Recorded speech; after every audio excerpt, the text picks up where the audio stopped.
Guys, good morning po sa ating lahat. So, last vlog po tayo rito ngayon sa Bicol, guys. So, bago tayo umuwi, so vlog muna tayo ng ating mga alagang hayop dito. So guys, time check natin alas 8 ng umaga. So mamaya ang hapon po, alas 6 ng hapon. So susunduin kami dito ng sasakyan namin pauwi ng Cavite. So ito guys, samahan nyo ako sa pag-ikot natin sa ating mini farm. So check natin yung mga baboy guys. So matagal-tagal na naman ulit tayo bago makapag-video dito sa sa area na to. So guys, maraming salamat pala sa nanood ng video natin sa paano gumawa ng malunggay tea. So napakaganda nun sa katawan guys. So pag natapos na, pag nakabalik na tayo doon sa may Cavite, magbablog ako doon kung paano natin gawin, timplahin at saka inumin.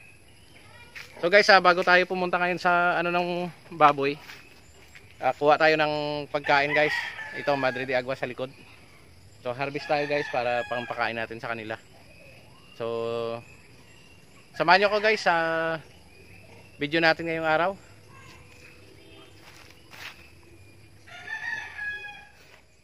So ito guys, medyo maganda yung dahon na to. So yung nandun hindi natin natabas. So ganito lang pagtanggal guys ng dahon para hindi dumami masyado.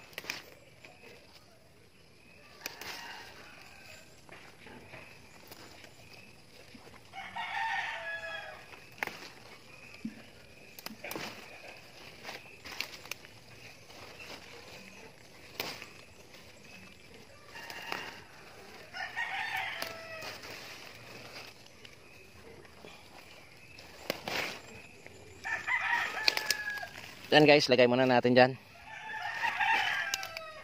Kunin na natin tong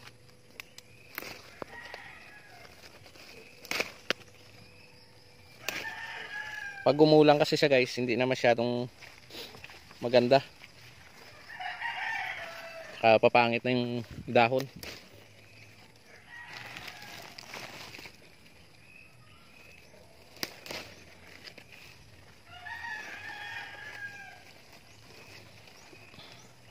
So ganito itsura niya guys pagka laging pinuputulan. Yung doon sa taas kasi masyado nang mahaba masyado nang makapal. So dapat doon kinakapon na. Yan guys oh. So tapos yan, ganyan karami. Lagay natin doon sa inahin, yung nagpapadidi.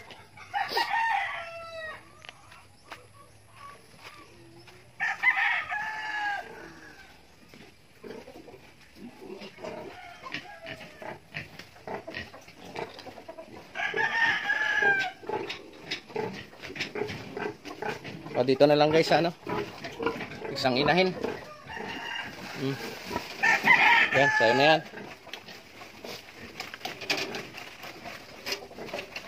Yan, ubusin niya yan guys, kain pati yung sanga matakaw to eh. So ito guys yung kauna-unahan naming inahin. So nagbago yung balahibo niya. Ewan ko lang kung naglugon ba siya o hindi. Pero lumaki-laki naman, bumagsak ng tiyan niya oh.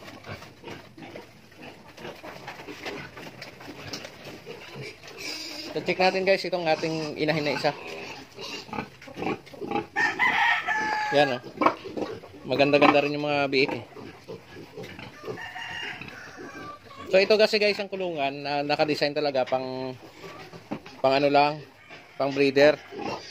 So hindi siya pang farrowing. Kaya yung mga likod ng ating biik medyo may gas-gas na yan, gawa ng mababa yung itong bakal. Pero okay na rin guys kasi ito sa January 10 wawalay na rin itong mga biik na to. Kukunin na rin to. So lagyan natin ng kunting feeds. Yan.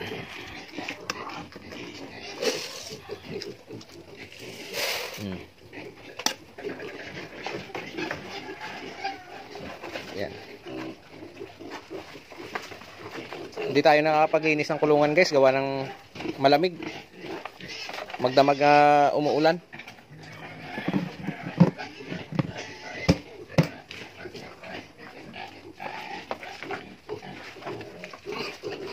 So sa siyam na piraso na to guys, isa dito, dalawa lang dito yung lalaki. So karamihan babae na. Yan guys, so hilig nilang kumain, gutom na rin yata. Pero kakadidi lang nila guys. Gusto lang maglaro ng pagkain yan. At least nakakain na ng feeds. Yan guys, so konti na lang yung nilagay natin dahon. Uubusin yan. So maya maya manguha tayo ulit.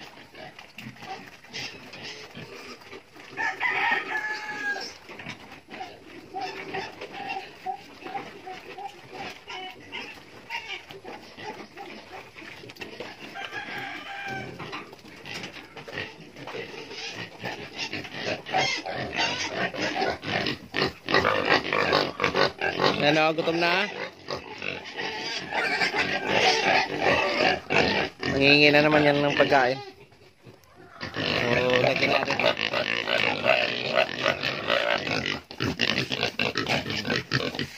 Pero bang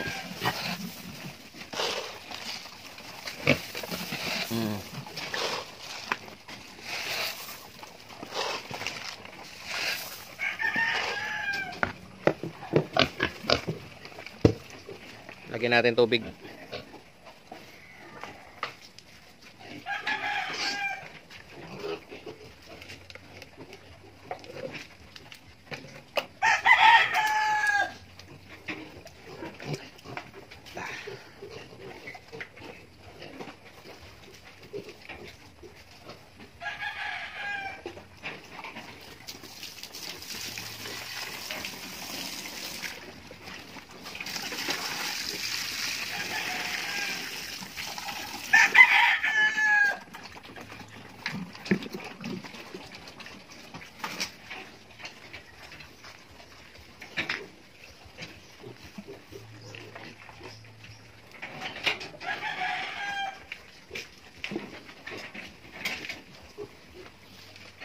Tik tik tik tik tik tik tik tik tik tik tik. So guys, itong mga katawan nila, normal na maliit lang talaga sila. Ganyan na ganyan din yung inahin dati. So pag nawalay naman yan at saka kumain na sila ng kumain ng feeds, tuloy-tuloy na yan, ganyan na yan. Lalaki yan ng gusto. So yung inahin nila, ganyan dati, napakaliit yan. Lalong-lalo na yung isa doon sa loob, ayun oh. Parang mga kuting. So siguro nung kinuha namin yan guys, ganito lang sila kalaki. Yan. Pero maliliksi yan. Problemado pa ako dati. Gawa ng lagi nagtatae. Pero nung yan, nagulat ako ngayon. Ang laki. So tamang edad lang pala guys ang kailangan. Kaya lang, pag tamang edad, halimbawa, paabutin pa ng mga 7 buwan, lugi na. Sa 5 buwan pa nga lang lugi na sa pakain. Pero guys, sa totoo lang, yung tamang edad ng baboy na bago ibenta, 5 buwan at kalahati. So bakit? Ang 1 buwan at kalahati, yan yung pagpapadiri hanggang pagwalay. So 45 days talaga bago sila i-dispose. Kasi kung 30 days naman, kawawa naman yung mga bumili. Kaya inaano ko lagi na mabuo yung 45 days bago sila ibigay doon sa mga buyer. Kasi ang 4 days, 4 months na pag-aalaga, yun na yung tamang buwan para naka-allocate doon sa bumili. Para hindi naman sila lugi guys. So sa 4 na buwan na yan, yung tamang pagkain natin, ang unang buwan pa niyan ay kumakain pa dapat ang baboy ng pre-starter. So ang papakain natin dyan, pre-starter, starter at saka grower hanggang mag-finisher. So sa loob ng 4 na buwan yan guys, dapat kumakain yung baboy ng 4 na klaseng feeds na yan. So ulitin ko guys, yung unang buwan, hindi ko lang ano kanina kung mali yung nasabi ko. Unang buwan natin naka pre-starter tayo. Pangalawang buwan, papakain tayo ng starter. Pangalawang buwan. Pangatlong buwan pala, doon tayo papakain ng grower. pang-apat na buwan, bago pumasok yung 4 na buwan, doon tayo papakain ng finisher. So sorry kanina guys, medyo mali yung napaliwanag ko sa una. So ito yung tama. So guys, sa mga baboy natin, tamang edad at saka tamang pakain, yun ang sundin natin. So pag may tamang pakain, may tamang edad, bibigyan tayo ng tamang timbang ng baboy bago natin maibenta. So yung edad ng baboy dapat nasa 5 buwan at kalahati mula nung ipinanganak. Yung iba, swerte na rin kung maibenta natin ng nasa 5 buwan pa lang. So ang tamang edad ng papakain natin, unang buwan hanggang 1 buwan doon tayo nagpapadidi mula nung pinanganak. Tapos at the same time nagpapakain tayo ng booster feeds. Tapos pagdating ng 35 days, doon tayo nag-uumpisa na dapat naka-pre-starter na sila. So yung booster feeds natin sa loob ng 1 buwan, yung biik, doon tayo nagmi-mix ng pre-starter. So kahit anong brand man yan dyan, ang gamit natin mas okay. Basta kung anong hiyang ng baboy natin. So ang pre-starter natin guys, mula sa 35 days hanggang umabot yung baboy natin ng 45 days, naka pre-starter pa tayo. Pagdating ng 45 days hanggang 60 days, doon tayo magpapakain ng starter. So ganun lang guys, naka-starter tayo 60 days. Pagdating ng 85 days na yung biik natin, baboy na yon. Doon na tayo magpalit ng grower. So 85 days na sila. So nasa 60 kilos na yung baboy natin. Dapat naka-grower na sila ng pakain. So pagdating ng 80 days to 120 days o 130 days, depende sa inyo kung anong diskarte no, doon na kayo magpapakain ngayon ng finisher. Kung gusto nyo mag-finisher, mag-finisher kayo. Pero kung wala kayong diretso na lang muna ng grower. Ganun lang guys, importante nagpakain tayo ng finisher kasi yung timbang ng baboy, doon yan makikita kung paano siya bibigat. So yung mas mabigat yung laman kaysa doon sa taba. So kung mataba yung baboy natin, papakainin natin ng finisher para i-convert niya yung laman. I-convert niya yung taba sa laman. So mas maganda rin guys na mag-finisher kasi lalong bumibigat pa yung baboy natin. So yun guys, sa mga nanood ng video natin, sa mga tumangkilik ng ating video na nandito tayo sa Bicol. So maraming salamat po saka sa mga bagong subscriber natin. Nagpapasalamat po ako ng lubos na tinangkilik niyo yung video natin, nagustuhan niyo, nag-subscribe kayo, nanood kayo, may nakuha kayong kunting idea. So lagi niyo lang guys subaybayan yung mga video na ginagawa natin. So mamaya guys, gusto kong magpaliwanag ng isang herbal tea na ginagamit dito sa Bicol. So napakamabisa daw ito. So gagawa ako ng video tungkol doon at ipapaliwanag ko kung paano gawin. So try nyo guys kung mayroon kayo noon sa inyong bahay. So ayan, maraming salamat po ulit.